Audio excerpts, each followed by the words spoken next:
Hello, ಎಲ್ಲರಿಗೂ ನಮಸ್ಕಾರ.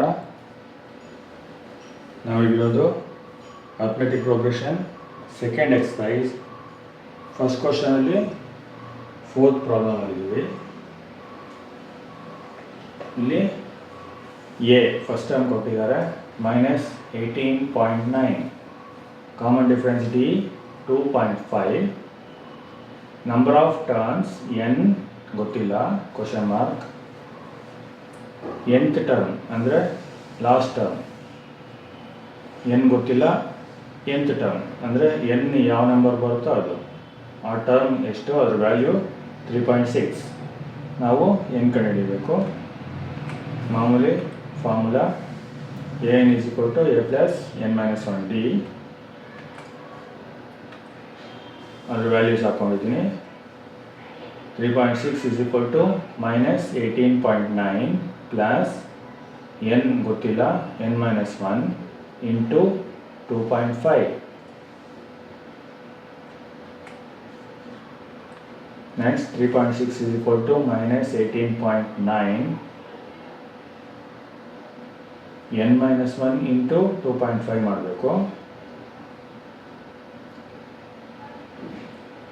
First n into 2.5 n ಆಗುತ್ತೆ.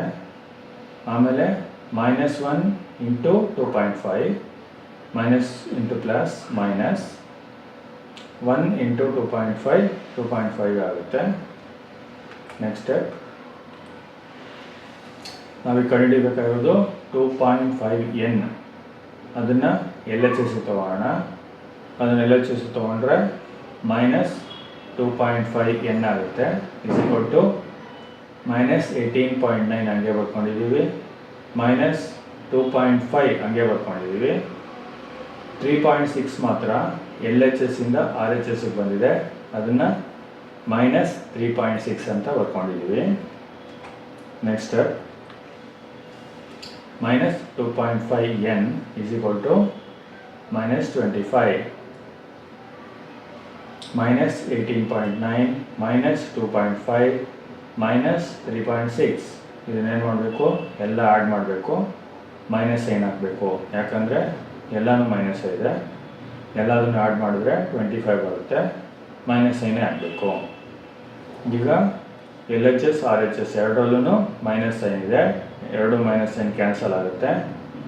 2.5n = 25 ಆಗುತ್ತೆ. 2.5n ಅಂದರೆ 2.5 ಇಂಟು n ಅಂದರೆ ಮಲ್ಟಿಪ್ಲಿಕೇಶನ್ನು. ಅದು ಈಗ ರೈಟ್ RHS ತೊಗೊಳ್ಳೋಣ.